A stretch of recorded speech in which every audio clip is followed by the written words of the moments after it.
It's good to be here and thankful for all that have made it, and appreciate the attendance. And hopefully this morning I can say something that is a benefit to the congregation here and in line with what God teaches us as well, primarily. So we're going to be talking about and teaching out of the book of Job today, kind of jumping between a few chapters and drawing out some points in this book. So most of us know the story of Job and how God allowed Satan to afflict Job in many ways. And we'll go over some of those today. And when we read the book of Job, I have always wondered and had a question of why. Why would God allow this? Why would God allow somebody to go through these things, to go through this or through that, and the things that Job went through? And the question that I want us to answer here is when we think about our life right now or in the past or whatever we may come upon maybe a long time ago, is why? And when we think about those questions, God, why? Why are you allowing this in my life? Why am I suffering so much pain or going through this or that or whatever it may be? We're going to be starting in Job chapter 3. So we're not going to be going through Job 1 and 2. And here's the kind of the setup up to Job chapter 3. In the beginning of Job 1, Job had everything that he could ever want and desire. He had a wife, a house full of children, wealth, possessions, good health. And he was blameless before God. He feared God. He did good and he turned away from evil. And then in an instant, all of his possessions were stripped away from him. He had everything taken away from him. And Job 1 tells us kind of waves after waves of things start happening to him, one after the other. And then all 10 of Job's children die instantly, we could read. In Job 2, he loses his good health. Physically, he is miserable and in pain, and his wife is telling him to curse God and die. Yet after all of that, at the end of Job 1 and 2, he is still worshiping God. Job 1 says that when all this happened to him, to his possessions and all his children, it says there in Job 1 in verse 20 through 22, it says, "Then Job arose and tore his robe and shaved his head and fell on the ground and worshipped. And he said, 'Naked I came from my mother's womb, and naked shall I return. The Lord gave, and the Lord has taken away. Blessed be the name of the Lord.' In all this, Job did not sin or charge God with any wrong." So, these are really kind of the... and then also, too, at the end of Job chapter 2, it says in verse 10 through 11, it says, "But he said to her, 'You speak as one of the foolish women would speak.'" And this is him talking to his wife. "Shall we receive good from God, and shall we not receive evil? In all of this, Job did not sin with his lips." And those are two of the most remarkable statements that I can read, about faith in the Bible. Those statements are of trust in and worship of God in the middle of unimaginable tragedy and loss and pain. But this was just the beginning of what Job was going to be experiencing. It's one thing, to get a sudden tragedy happen in your life, something that happens that you don't expect. But Job experienced a prolonged, drawn-out experience of all this stuff happening to him. It's one thing to have sudden pain. It's one thing to have prolonged pain and suffering. Two totally different things. And that's what begins to happen in Job 3. And as we see Job as a blameless, upright man who is completely committed to God, he's now struggling with questions of why God is letting this happen to him. Job was wrestling with the question of God, why? Why is this happening? And he's wrestling, he's even in a trash heap while dealing with these things in his life. Then before long, some of his friends showed up, which is Eliphaz, Bildad, and Zophar. And Job initially speaks in Job 3, and kind of a cycle begins with he and his friends conversing back and forth. First Eliphaz speaks, then Job responds. Then Bildad speaks, then Job responds. Zophar speaks, then Job responds. And they do this in a rotation of 3 times, and then The third time, one of the friends drops out, and then a new friend comes in, and his name is Elihu. So the counsel of these friends is not very helpful at all. And as we read through the book of Job, we need to remember that sometimes because some things are happening in the Bible doesn't mean that we take those specific things as examples to lean on.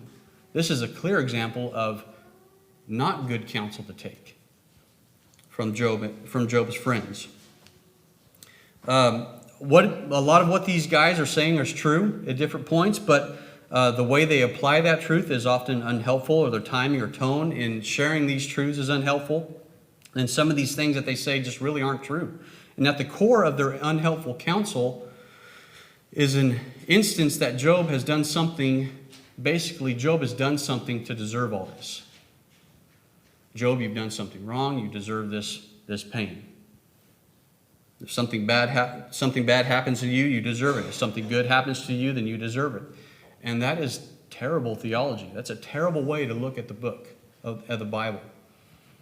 However, in the middle of all of these conversations between Job and his friends, we do find some anchors to ground that Job was relying on, anchors that Job had in order to move through these things that were happening to him. And Job 3 is exactly the place that we want to start because of how many times Job asked the question of why. And I want to read the whole chapter of Job 3. As we read through it, notice how many times Job asked the question of why. We'll start there in verse 1. After this, Job opened his mouth and cursed the day of his birth. And this is him actually talking about him being born. And Job spoke and said, "May the day perish on which I was born, and the night in which it was said, a male child is conceived. May that day be darkness. May God above not seek it, nor the light shine upon it. May darkness and the shadow of death claim it. May a cloud settle on it. May the blackness of the day terrify it. As for that night, may darkness seize it. May it not rejoice among the days of the year. May it not come into the number of the months. Oh, may that night be barren. May no joyful shout come on into it. May those curse it who curse the day, those who are ready to arouse Leviathan. May the stars of its morning be dark. May it look for light but have none, and not see the dawning of the day, because it did not shut up the doors of my mother's womb, nor hide sorrow from my eyes. Why did I did not die at birth? Why did I not perish when I came from the womb? Why did the knees receive me? Or why the breast that I should nurse? For now I would have lain still and been quiet. I would have been asleep, then I would have been at rest, with kings and counselors of the earth, who built ruins for themselves, or with princes who had gold, who filled their houses with silver. Or why was I not hidden like a stillborn child, like infants who never saw light? There the wicked cease from troubling, and there the weary are at rest. There the prisoners rest together. They do not hear the voice of the oppressor. The small and the great are there, and the servant is free from his master. Why is light given to him who is in misery, and life to the bitter of soul? Who long for death, but it does not come, and search for it more than hidden treasures? Who rejoice exceedingly and are glad when they can find the grave? Why is light given to a man whose way is hidden, and whom God has hedged in? For my sighing comes before I eat, and my groanings pour out like water. For the thing I greatly feared has come upon me, and what I dreaded has happened to me. I am not at ease, nor I am quiet. I have no rest, for trouble comes. That's some heavy stuff. That's a guy who just really is saying, why in the world was I even born? To experience this? 6 times in this chapter, Job asks why. Why is the question that is the most fundamental of all. And like we said, why was I even born? Is kind of his, why God, why did you even make me? And he's coming before God, a faithful man, hurting and not understanding. and asking, why is he even here? And that's a clear implication of Job thinking, I don't want to be here, I don't want to live, and he's actually longing for his own death. Sad state. So how in the world, with Job, with all these problems and questions and trials, how in the world did he hold on to his faith in God? And in the chapters that follow, I want to show, this is kind of an honest faith that Job really had. He had nothing left but to hold on to God. That's all he had. And these anchors that we're going to go over, that Job was relying on, it was good for him, and it is also good for us today. So anchor number one that we want to remember that God is all wise. That's what Job was holding on to. I want to jump ahead to Job 28, because this is kind of where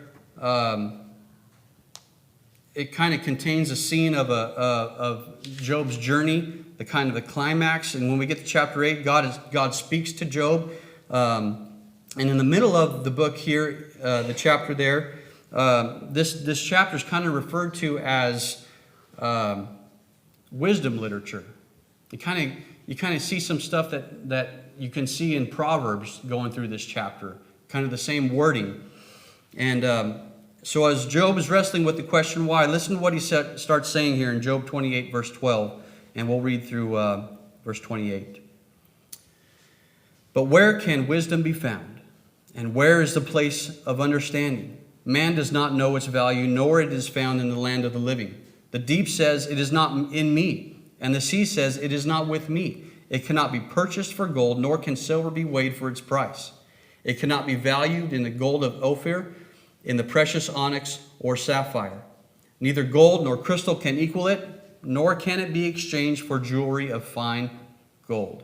No mention shall be made of coral or quartz, for the price of wisdom is above rubies. The topaz of Ethiopia cannot equal it, nor can it be valued in pure gold. From where then does wisdom come? And where is the place of understanding? It is hidden from the eyes of all living, and concealed from the birds of the air. Destruction and death say, we have heard a report about it with our ears. God understands its way, and he knows its place. For he took the ends of the earth, for he looks to the ends of the earth, and sees under the whole heavens. To establish a weight for the wind, and apportion the water by measure, when he made a law for the rain, and a path for the thunderbolt. Then he saw wisdom and declared it. He prepared it, indeed, he searched it out. And to man he said, behold, the fear of the Lord, that is wisdom, and to depart from evil is understanding. That's so much like what we see, in the book of Proverbs, kind of the wisdom literature that we see there. And Job is searching for wisdom and understanding, and he's frustrated because God has it and he doesn't. Job does not understand why he's going through these things, but he knows God does. He knows God does. And so when we get to verse 23 of this chapter, we see something that's key for us to understand when we have these why questions. I want to show us basically three ingredients that are necessary for wisdom. So follow me on this as we go through these. Number one, wisdom involves knowledge. God understands the way to it, and he knows its place. So to be wise is to have knowledge. The second ingredient, wisdom involves perspective. Verse 24, for he, which is God, looks to the ends of the earth and sees under the whole heavens. Wisdom is the ability to perceive. It's to know and to perceive. Then third, wisdom involves experience. Job starts talking about how God has created everything, and it says there, he gave to the wind its weight and apportioned the waters by measure. He made a decree for rain and a way for the lightning of the thunder. God made everything himself, and he's the one who saw wisdom. He declared wisdom. He established wisdom. And he searched it out, and God formed wisdom from the beginning.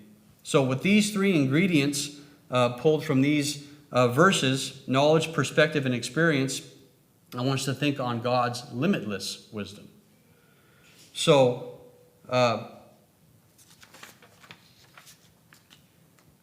we'll think about our limited wisdom first, and then we'll get to God's limitless wisdom. So we lack all these things as humans. Okay? We lack knowledge, we lack perspective, we lack experience. We lack knowledge. How often do we make or act or make an unwise decision because we just don't know everything? How many times have we found ourselves saying, if I would have known that, I would have done this. If I'd want to know this, I would have made, if I would have known there's construction in Bakersfield, I would have taken another route. So the knowledge produces wisdom. Likewise, we lack perspective. We don't see everything. We don't see everything clearly. Our perspective is always, at best, limited. Okay, at worst, it's maybe jaded or distorted because of previous experiences in our life, our perspective on things. Sometimes it's even wrong. We never perceive all the factors at work in every situation or all the effects of a decision we might make. Or maybe we're just not able to see things from somebody else's point of view. Maybe somebody else has a point of view that we don't necessarily see all the way in that type of instance. Third, we lack experience. We learn some things in the first time we go through a situation, knowing that the next time how to do it better than that. The more we grow in experience, the more we grow in wisdom. But we're obviously limited in our experience. So we lack knowledge, perspective, and experience, which is why we find ourselves sometimes searching for understanding and wisdom. So God's limitless wisdom, let's think about how He has perfect knowledge. Number one, God knows everything, past, present, and future. He knows. He has all the facts. He's got all the info. He knows everything. God never finds Himself saying, I wish I would have known that, I would have done it differently. We don't see that ever happen. God has perfect knowledge of everything. Secondly, God has eternal perspective on everything at all times. In verse 24 it says, for He looks to the ends of the earth and sees under the whole heavens. So true wisdom that God has, it sees everything in a proper perspective, and God has eternal, proper, perfect perspective. God sees and understands how any one thing will affect every other thing, including every person at every time, through eternity. That's a huge concept to grasp, but that's what God does, and He knows and has that perspective. And then finally, God has infinite experience. He's always acted wisely in all that He has done, and He's actually the wisdom of author's wisdom. Wisdom's author, God has infinite experience as the infinitely wise God. So during our questions, the situations we go through, the pain we might suffer, or the hurt we may be feeling, or anything like that, why me, God? Why am I going through this? Why is somebody that is close to me, why is this happening to them? I was thinking this morning, have we ever thought about how God works not only in our lives, but maybe in somebody else's? What if God is working in our lives in order to have an effect on somebody else's life? Maybe somebody's looking to us on how we react to something for them to learn on how to address that issue maybe that they're dealing with in their lives. God's providence, which is the way that He works in our lives, may not be just about us. It's not just about us all the time. Maybe it's about somebody else. Maybe we're going through this trial, whatever it may be, in order to show somebody else how to deal with it. I remember, Frank up here sometimes, he would always talk about this subject, and somebody would be asking, why me? And Frank would say, well, why not you? Why not? Are you above everybody else to not go through this experience? Maybe God is doing that in our lives, to refine the goal, to make us better, to get us through that situation, whatever it may be. And He's never going to give us something that we can't handle. So we need to remember that we are not all wise, but God is. We lack so much knowledge and perspective and experience, but God lacks none of these things. And this is why in the middle of Job's questions of why, right in the middle of the book of Job, we have a central declaration that God is all wise, and as a result, God is trustworthy because God is all wise. And you and I honestly ask, how can we trust God when this or that happened to us or is happening to somebody else? We can trust God and when we remember that His knowledge is perfect, that He knows all things, that He knows what is best in all things. And we can trust in God and remember that His perspective is eternal. When we remember that He sees so many things all at the same time throughout eternity. We can trust God when we remember that He has infinite experience and that He has and is always and always will be, and that in wisdom, His wisdom, He knows how to take an evil and suffering in a certain situation and turn it to good. The primary example of that is Jesus on the cross. Right? It's the story of Jesus, the perfect, innocent, and blameless Son of God, beaten and tortured, nailed to a cross to die. Why? Why would God allow His Son to go through that? Jesus was on the cross and said, and about the 9th hour, Jesus cried out with a loud voice saying, Eli, Eli, lama sabachthani. And that is to say, my God, why have you forsaken me? Jesus, in His humanity and His suffering, was asking, why? Why the cross? Why the suffering? Why the pain? Why the death? Why, God, are you letting this happen? And the answer is because God the Father, in His limitless wisdom, His perfect knowledge of He has perfect knowledge of every single one of our sins. And in His eternal perspective, He has designed a way for every one of us who obeys the gospel of Jesus and lives for Him 2,000 later from that event, 2,000 years later from that event. And that's what we count our time by, is that event, right around that time, to be here today and to be saved from our sins. God's eternal perspective and His limitless wisdom. So we praise God that Jesus trusted God the Father in that situation to endure the cross. And the most evil act in history, the crucifixion of the blameless Son of God, ushered in the most wonderful reality in all of history, and that is salvation for every person from every nation who follows the gospel. God is infinitely wise, and we are not. So we have all of our questions about why. We must remember that God is all wise. It honors and glorifies God when we trust in Him, even when we admittedly and honestly don't understand what He's doing. We may not understand what's going on. We may not want to know the reality of it, but we trust that God is doing what is best for us. So that leads us into our second anchor that we can rely on, and that is to hold fast to God as your hope. Back in Job 3,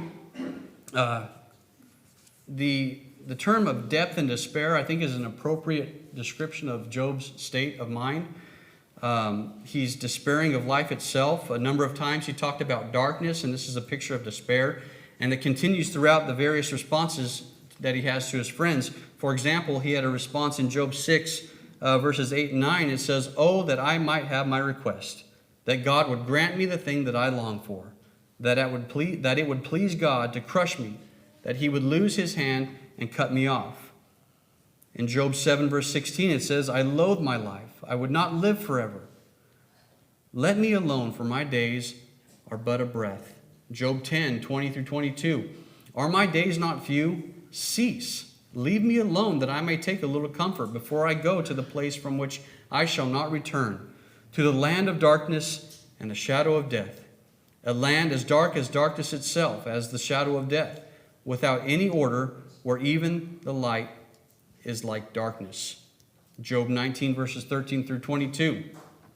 "He has removed my brothers far from me, and my acquaintances are completely estranged from me. My relatives have failed, and my close friends have forgotten me. Those who dwell in my house and my maidservants count me as a stranger. I am an alien in their sight. I call my servant, but he gives no answer. I beg him with my mouth.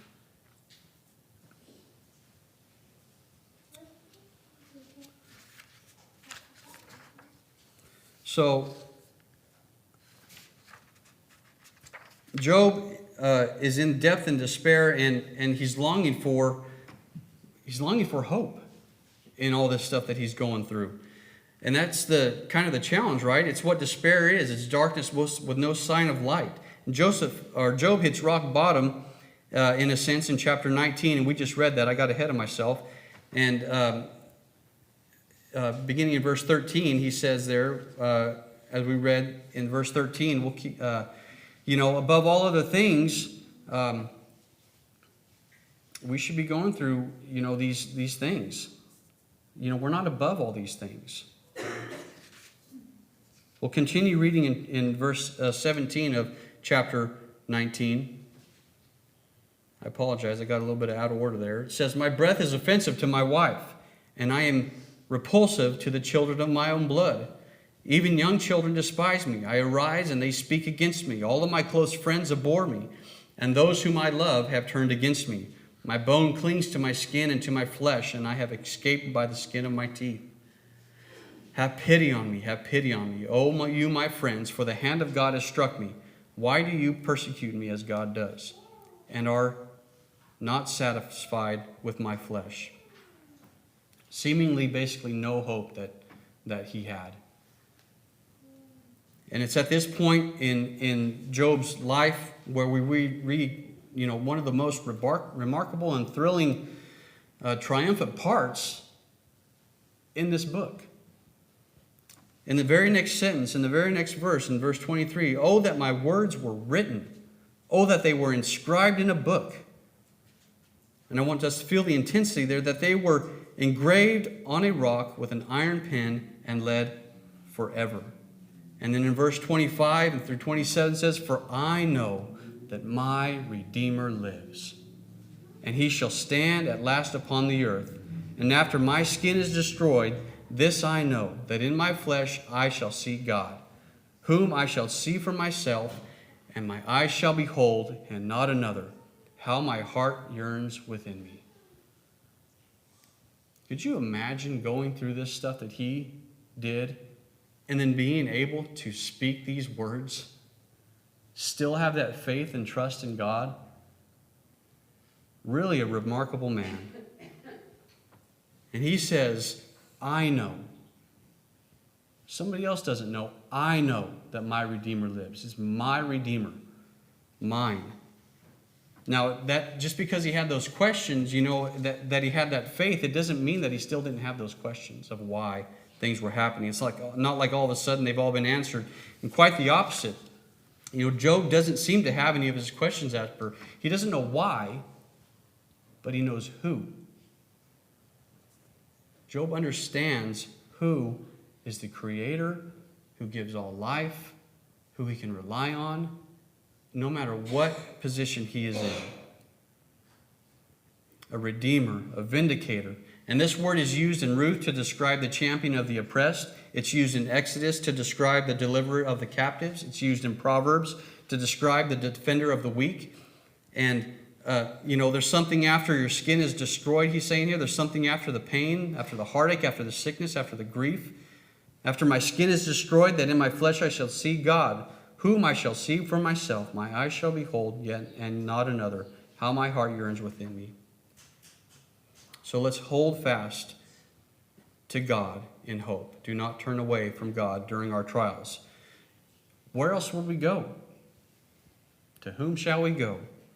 I think that's in John chapter 6. The disciples had nowhere else to go but to Jesus. Nobody else could give the life that Jesus was promising to them and to us. There was no other place. So when we hold fast to hope in him, you would behold him as our Redeemer, our Vindicator, Defender, Deliverer, Provider, and our Healer. He is the one who alone can make all things new in our life. We will see God. He is our hope. We'll see our hope one of these days. We'll see his face as we're told in Revelation. I think about Darren. I know he's okay with me using this, but Darren's been blind most of his life, and he's going to see God's face. That's amazing to me. Beautiful. And so we long for that hope to see God one of these days. He will satisfy our souls forever. So Job's anchors. Remember that God is all wise, and hold fast to God as our hope. We thank you for listening to our podcast put on by the Church of Christ at 2215 Plans Road in Bakersfield.